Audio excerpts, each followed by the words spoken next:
disarm Iraq, to free its people, and to defend the world from grave danger.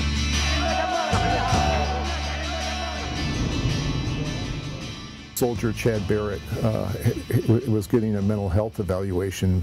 At the time, he decided that he would go back to Iraq, and they let him, even though he tried to commit suicide earlier in the year. He committed suicide 2 months after he returned to Iraq. There was another fella, a 19-year-old named Travis Brigadamo, and he had been taking antidepressants. They sent him back and gave him a different antidepressant, and according to his grandmother, the day they gave him his gun back, he shot himself. David Ollinger och hans kollega Erin Emery på Denver Post gjorde ett grävjobb om hur den amerikanska armén gång på gång skickar soldater tillbaka till Irak trots fysiska och psykiska skador. Vissa nyopererade, andra med posttraumatiskt stresssyndrom. Anledningen är svårigheten att rekrytera nya soldater. From 2004 to 2007, the number of suicides by soldiers in Iraq and Afghanistan tripled. The latest mental health survey indicated something close to 20,000 soldiers in Iraq and Afghanistan had taken either antidepressants or sleeping pills while they were at war. Denver Posts granskning visade att armén konsekvent kör över läkares medicinska bedömningar av soldater.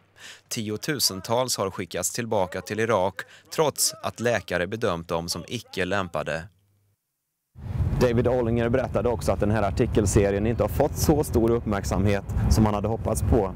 Dessutom är det väldigt svårt att få soldater att berätta om det här eftersom de är rädda för repressalier inom armén. Men vi ska få träffa några som vågar prata. Makarna Chuck och Sandra Clamon har båda tjänstgjort i Irak. Chuck flögs hem i slutet av mars i år efter att ha kört på en vägbomb i Sadr City. Den 16:e bomben i ordningen. Bounced around inside the truck, hit my head on the windshield, shattered the windshield, dislocated my shoulder, broke my shoulder, and messed up my back. The truck had stopped. We got out to check to see what was going on with the truck when we were ambushed by roughly 25 to 30. The ambush went on for almost 2 hours. AK-47s, RPGs fired at us the whole time we were there. While we finally we had a helicopter and tank support that came in to help us. About a day and a half later, I was flown to Germany. Spent 4 or 5 days in Landstuhl, Germany, before I ended up back here in Colorado. Över 3 år har Chuck tillbringat stridande i Irak. Hans privata fotoalbum är ingenting för barnen. Sandra tjänstgjorde i 13 månader 2005 till 2006 och tog bland annat hand om offer från självmordsbombare. Hon satt till exempel med en bebis med bortsprängd käke i famnen en hel dag och beskriver stanken av bränt barn. Det var 2006, idag är hon sjukskriven till 80%. Since then I suffer really bad migraines. When I do have a migraine, I'm out for about 2 days at a time, vomiting, lose sight, pass out, and it lasts about 2 days. I self-medicate, I got shots. So they figure it's because of the explosions. I was too close. But exact answer, nobody has an exact answer why. I've been back 4 or 5 months now, I guess. I still have the daily headaches, ringing in my ears. I've got nerve damage in my eyes. My eyes don't work the way they're supposed to. Lägg till det en hjärnskada, psykiska besvär och försvunnet närminne. Han lever efter sin almanacka och Sandras minneslappar. And for 4 or 5 months, we went from a 2-income family down to a 1-income family. Luckily, we had a big enough savings account that we survived off our savings account for a while, but our savings account is completely gone now. Chuck Clamon var heller inte i form när han skickades till Irak sista gången. Traumatisk hjärnskada, svår migrän, ögonskada, tinnitus, nyopererad axel och tung medicinering. Och det är inget ovanligt, säger makarna Clamon. I've seen it a lot of times. I have soldiers that are over there. I know they should not be there. Especially lower ranking soldiers, they cannot say anything. They don't have the possibility to speak up on their behalf.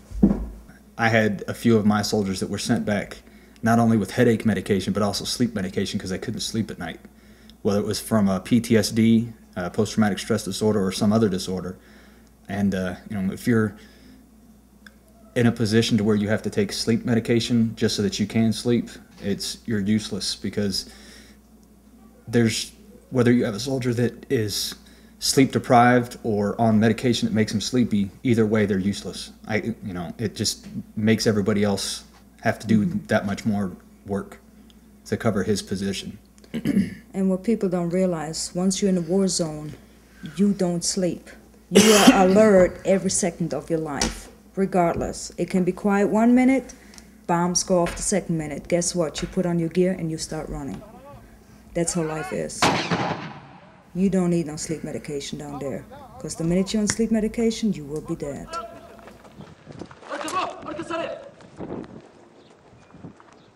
Få soldater vågar prata, men Chuck Clamon säger att han nått tillräckligt hög rang och har tillräckligt bra kontakter för att våga prata.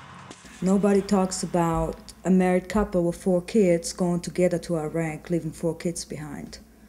Why nobody talks about that? Where's the family life? Why is not one of us at home with the kids? No, we deploy together. Why is my husband sent to Iraq with medication but forgets where he's going? Nobody wants to hear that. It's the people nobody can touch. Speak up now. Få soldater får hjälp för sina grundläggande problem. Istället skrivs mediciner ut som lindrar symptomen. Mediciner i massor och som inte alltid bör kombineras. Överdos är inte ovanligt, berättade journalisten David Ollinger. You'd see a new doctor for my head injury, they'd give me medication. I'd see a doctor for my shoulder, they'd give me medication. Within about 2 weeks, I had over 20 different medications I was on, or 20 different pills prescribed to me, and 6 of them were narcotics. And luckily, I called my sister and said, okay, this is what they have me on. She said, okay, take this, don't take that. These two conflict, these two don't. And basically, that's how I survived, avoiding, a possible overdose from taking medication that I shouldn't have taken. Och Sandra Clamon döljer inte sin besvikelse på den amerikanska armén. Once we got hurt and the army could not use us anymore, they gave up on us. When we needed the army the most, to give us the medical benefits, the medical care, to get us back the way we were when we started our military career, the army turned on us.